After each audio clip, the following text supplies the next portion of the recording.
KT 동호회의 사무총장님께서 이 격려 말씀을 해주시기 위해서 여기 오셨습니다. 우리 홍영도 사무총장님을 뜨거운 박수로 환영하겠습니다. 맞이하겠습니다. 예, 안녕하십니까. 사무총장 홍영도입니다. 우리 영상동호회가 회원님들 적극적인 참여로 가장 활성화된 동호회 중 하나가 되고 있습니다. 오늘 우리 홍기열 부회장님의 사진 잘 찍는 법에 대해서 강의를 해주시게 되었습니다. 이 강의를 통해서 회원 여러분께서 더 퀄리티 있는 사진 촬영을 할 수 있는 계기가 되었으면 합니다. 네, 감사합니다. 오늘은 우리 사진 촬영 방법에 대해서 특별 강의를 준비를 했습니다. 질문은 나중에 해주시고 강의 끝난 다음에 드시고 하시고요. 하여튼 열심히 준비했으니까 잘 들어주시면 고맙겠고요. 오늘 좋은 시간 됐으면 좋겠습니다. 안녕하세요. 부회장을 맡고 있는 홍기열입니다. 오늘 교육 내용은 제가 20년 넘게 사진생활을 하면서 그 노하우를 바탕으로 제작한 영상을 준비했습니다. 누구냐고 이제 물어보시니 많은데 저를 행사 때 빈 분도 계시고 처음 보시는 분도 계십니다. 저는 KT 서울본부 33년을 근무하고 9년 전에 명퇴를 했습니다. 지금은 이제 개인 활동을 하고 있는데요. 그 개인 사진전도 열고 단체 전시회도 수회를 열었습니다. 그리고 중간에 조형 작가로 활동하면서 낚시사랑과 유리토닷컴 필드 스텝을 거쳐 취재 본부장을 역임했고요. FTV 촬영 지원도 했고 현재는 조형 작가, 사진가, 통기타 라이브로 활동하고 있습니다. 그러면 오늘 강의 순서를 말씀드리면 촬영의 3요소, 구도, 시선, 시각, 찍고 싶은 것들, 그 다음에 필터의 사용, 파노라마 촬영법, 잘 찍으려면 사진가의 3가지 직사키, 사진이란 무엇인지, 그리고 끝으로 사진 및 동영상 편집기가 쓰고 있는 것을 말씀드리도록 하겠습니다. 먼저 촬영의 3요소입니다. 이 촬영의 3요소는 풍경사진 위주로 구상을 한 겁니다. 첫째는 구도 중요합니다. 두 번째 시선도 중요하고요. 시간도 매우 중요합니다. 하나씩 예를 들어가면서 설명드리도록 하겠습니다. 자, 먼저 구도. 흔히 우리가 얘기하는 구도는 내 눈으로 봤을 때 카메라의 뷰파인더를 어떻게 해서 활용할 것인지, 이것이 지금 구도의 내용입니다. 어느 카메라나 핸드폰 카메라도 마찬가지고 어느 카메라나 격자가 있습니다. 가로 2줄, 세로 2줄로 가상으로 표시가 돼가지고 그 만나는 점 4점이 있습니다. 이 4점이 한금 분할 격자라고 말씀드릴 수 있습니다. 여기 이해가시죠? 이게 뷰파인더라면 가로줄 2줄, 세로줄 2줄 서로 만나는 점 4점이 한금 분할 점입니다. 어느 카메라나 있다는 거 알고 계시고요. 그 분할 구도에서 어떻게 구도를 잡아야 좀 더 나은 사진을 얻을 수 있을까? 대각선 구도라고 먼저 말씀드릴 수 있고요. 그 다음에 삼각형 구도. 대각선 구도는 이 대각선 빨간 줄에 중심을 주고 피사체를 넣는 경우를 말씀드리고요. 삼각형 구도는 이 노랑줄 삼각형의 구도를 맞춰서 촬영하는 겁니다. 어떤 경우라도 이 구도 말고도 다른 구도가 있는데 달팽이 구도, 평행선 구도, 여러 구도가 있지만 대각선 구도와 삼각형 구도를 이해하시면 다른 구도는 자연적으로 알게 됩니다. 그래서 대표적으로 두 구도를 말씀을 드렸습니다. 구도를 예제를 들어보면 4가지 구도를 지금 예제를 가져왔는데요. 먼저 하늘을 3분의 1을 집어넣고 땅을 지면을 3분의 2를 집어넣었을 경우 해가 있다면 이 항군 분할 점에다가 상위점에다가 해를 넣고 아래점에다가 좌측에다가 나무를 집어넣고 촬영하게 둔다면 편안하고 안정적인 구도가 될 수 있다는 것을 예제를 들은 겁니다. 자, 우측에는 반대로 하늘 구도를 3분의 1을 넣고 지면을 3분의 1을 넣었을 경우에 위에 새가 날아가고 있다면 좌측에 그 분할점에다가 새를 놓고 촬영하면 좀 더 편안하고 안정된 결과물을 얻을 수 있다는 겁니다. 그 다음에 아래는 그 하늘을 3분의 1을 넣고 그 밑에는 바다나 강 물이 되어 있는데요. 3분의 1을 넣게 두면 그러면 배는 어디다 집어넣어야 되냐? 아래쪽 3분의 1 좌측에 넣었다면 해가 있다면 우측 3분의 1 지점 분할점에다 넣으면 안정적이고 편안한 사진을 얻을 수 있다는 겁니다. 자, 우측에는 반대로 물을 3분의 1을 넣고 하늘을 3분의 2를 집어넣었을 경우에 이런 모양의 구도점을 찾아서 촬영하시면 좋은 사진을 얻을 수 있을 겁니다. 그 다음에 시선. 시선이 또 중요한 이유는 뭐냐면, 자, 시선이 없는 경우 이 능선에 하늘과 유채꽃이 보입니다. 그러나 여기에 시선을 둔다면 이런 모양의 시선이 나올 겁니다. 이 나무 한 그루가 있고 없고가 차이가 나는 걸 여러분 눈에도 확인이 될 겁니다. 다시 한번 볼까요? 시선이 없는 경우, 그 다음에 시선이 있는 경우 이렇게 차이가 있습니다. 어느 피사체나 같습니다. 내 눈은 상대방 눈도 다 같다는 거. 다만 표현할 수 하지 못해서 담지 못했다는 것입니다. 오늘 교육을 통해서 이런 사진들을 다 보는 기회가 됐으면 좋겠습니다. 다음은 시간입니다. 풍경사진은 시간과의 싸움입니다. 그 시간은 일출 30분 전후, 일몰 30분 전후 그 시간을 매직 아워라고 표현합니다. 그리고 다른 말로 골든 타임이라고 말씀드릴 수 있습니다. 이 시간대에 왜 중요하냐면 예제를 들어가면서 설명드리겠습니다. 자, 첫 번째 예제는 제가 낚시하면서 찍은 사진인데요. 이 하늘색이 없다면 이 사진은 50점 이하 점수를 받을 수 있는 사진입니다. 이 하늘색이 나타나기 위해서는 일몰 30분 전후에 이런 모습을 보인다는 거죠. 이 시간대가 아주 중요하다는 것을 말씀드리는 겁니다. 하나 더 예제를 보면 이거는 하늘색이 노을과 구름과 섞여 있지만 그나마 이 표현을 잡지 못했다면 이 사진도 역시 50점도 안 되는 사진일 수 있습니다. 그러나 일몰 전후 30분 전후에 이런 모습을 보일 때 기다렸다가 찍는 것입니다. 그 다음에 풍경사진들은 찍고 싶은 것들이 많습니다. 하늘, 구름, 일출, 일몰, 노을, 안개, 운해, 반영, 예제를 들었지만은 이보다 더 많은 것들이 있습니다. 그렇지만 이 중에 하늘, 구름, 일몰, 일출, 노을, 안개, 운해, 반영들 중에 여러 가지가 한 컷의 사진에 들어있다면 훌륭한 사진이 될 수 있습니다. 그러나 그 훌륭한 사진에는 이런 모습을 다 담기가 어렵다는 것이죠. 그래도 하늘이 좋다면 구름이 있어야 될 것이고 일몰, 일출이 있으면 노을이 있어야 할 것이고 그 노을에 안개나 운해가 있으면 더 좋고 반영이면 더더욱 좋다는 것이죠. 잊지 마시고 이런 모습을 많이 담아 보십시오. 자, 하늘 구름의 예제입니다. 이런 구름이 하늘에 깔끔한 구름들이 있을 때 그 사진은 하늘과 구름을 아름답게 표현할 수 있는 겁니다.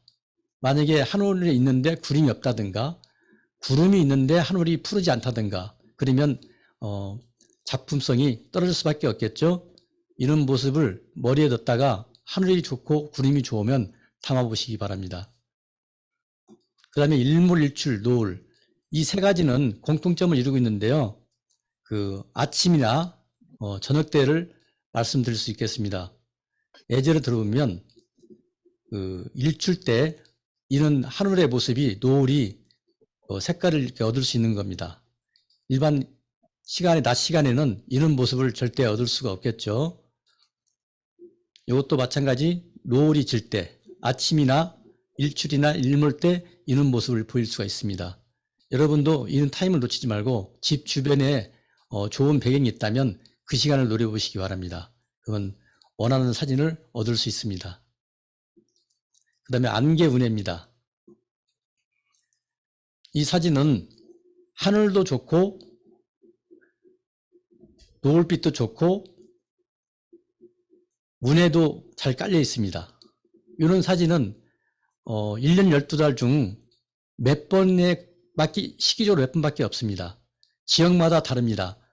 이 운해가 있고 안개가 있으려면 주변에 강이나 저수지나 이런 호수나 이런 것들이 있어야 이 수분에 의해서 그 안개가 만들어지고 안개가 한 줄로 기압골의 영향으로 습기의 영향으로 한 줄로 모일 때 그때 촬영을 하는 겁니다.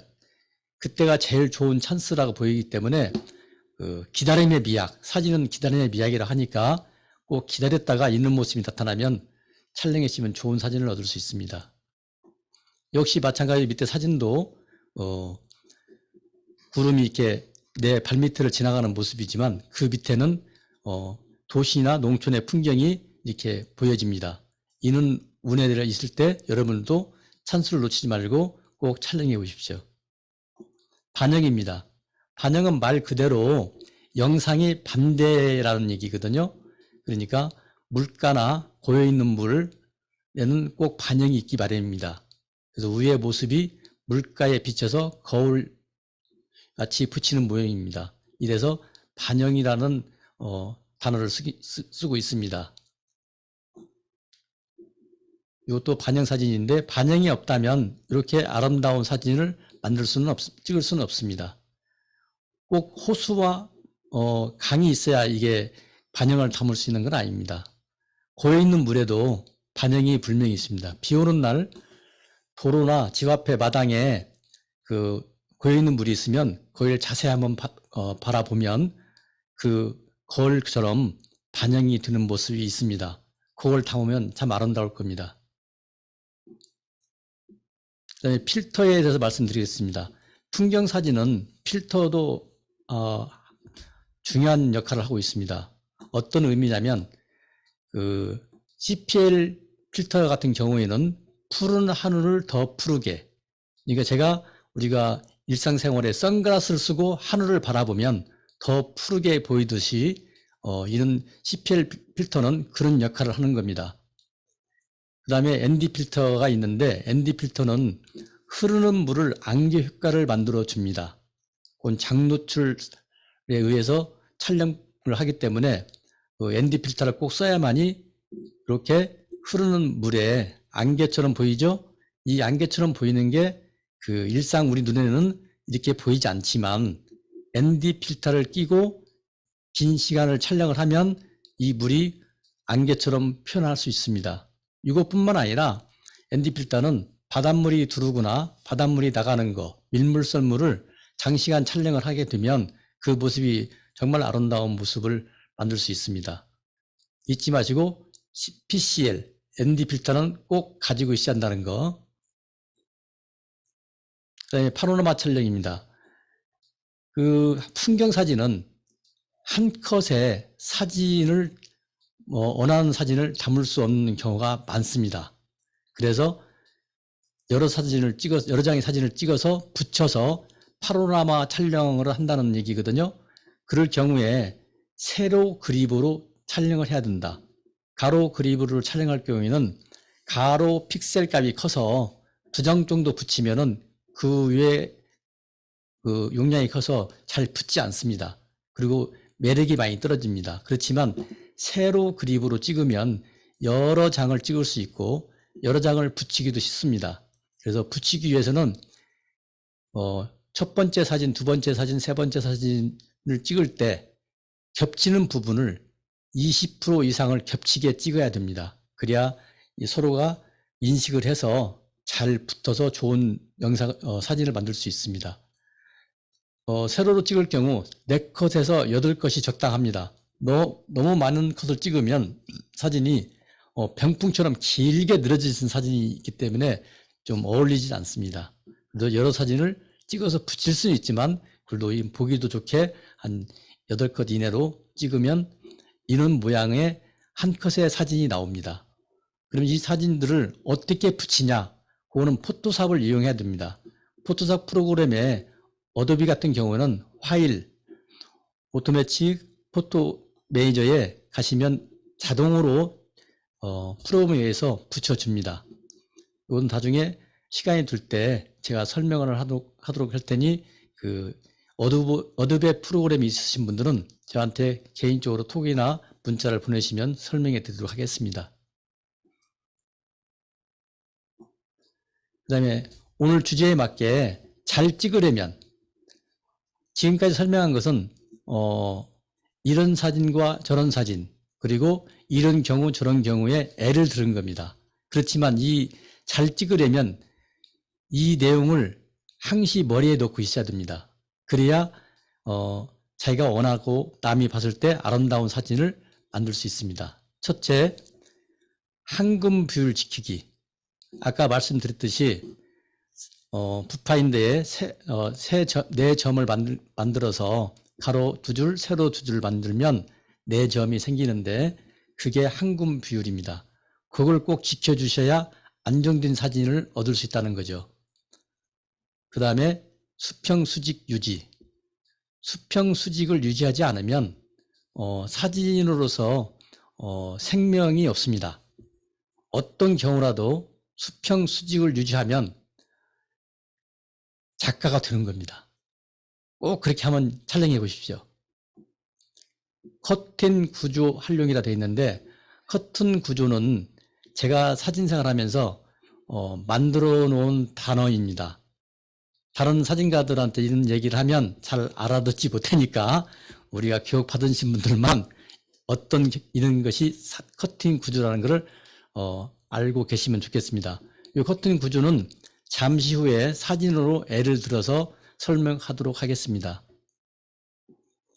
그 다음에 피사체 포인트에 핀을 맞춤. 이 뜻은 원하는 피사체에 초점을 맞추라는 겁니다. 그래야 선명하게 그 피사체가 나타나지 대충 이렇게 차카닥 찍으면 카메라는 기계이기 때문에 무엇을 원하는지 몰라가지고 인식이 안 되면 그냥 찍습니다.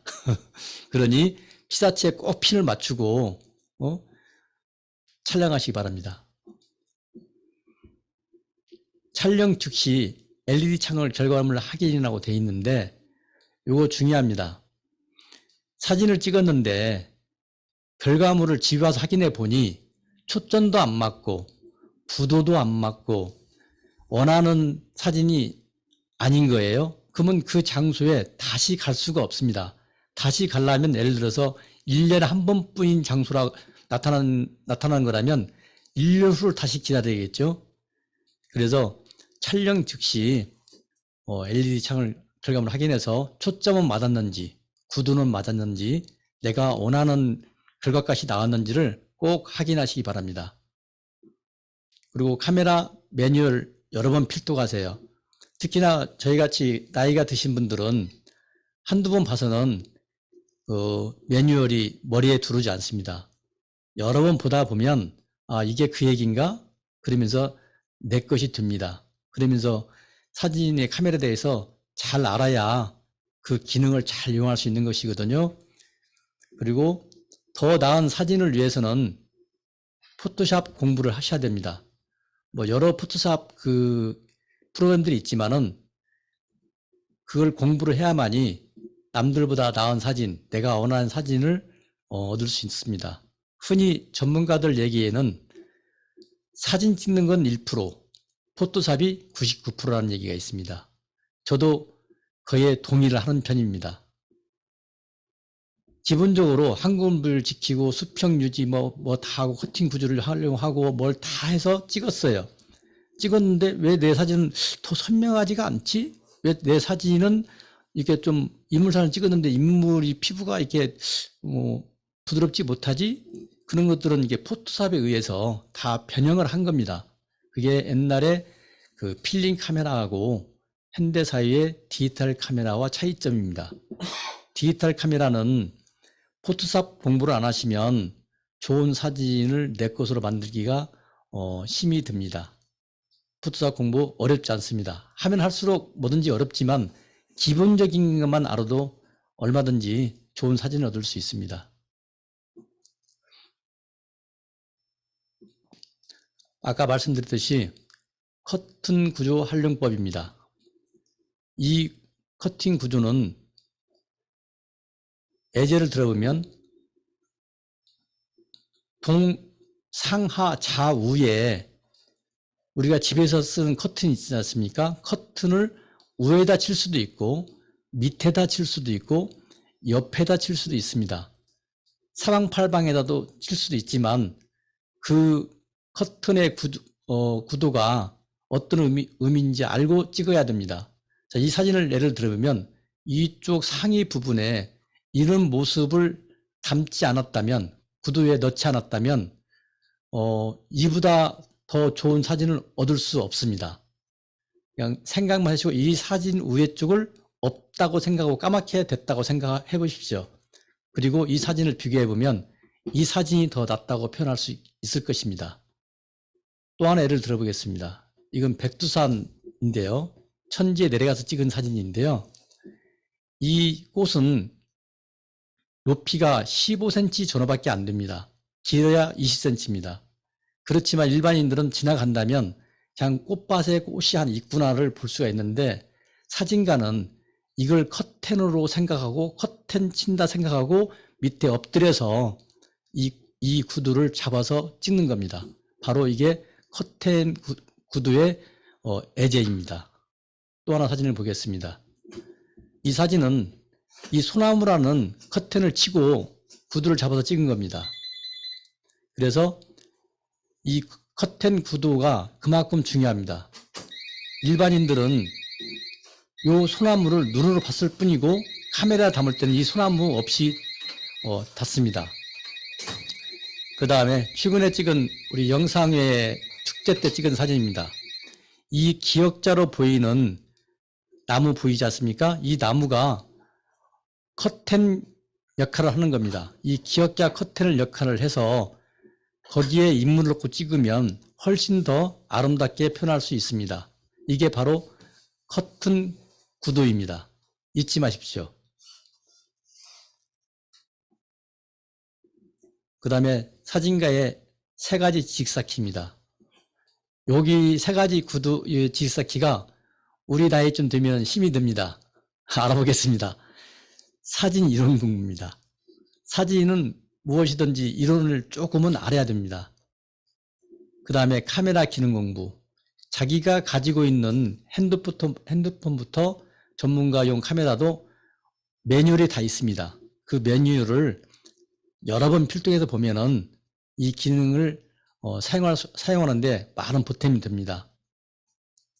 아까 말씀드렸듯이 포토샵 공부를 해야 됩니다.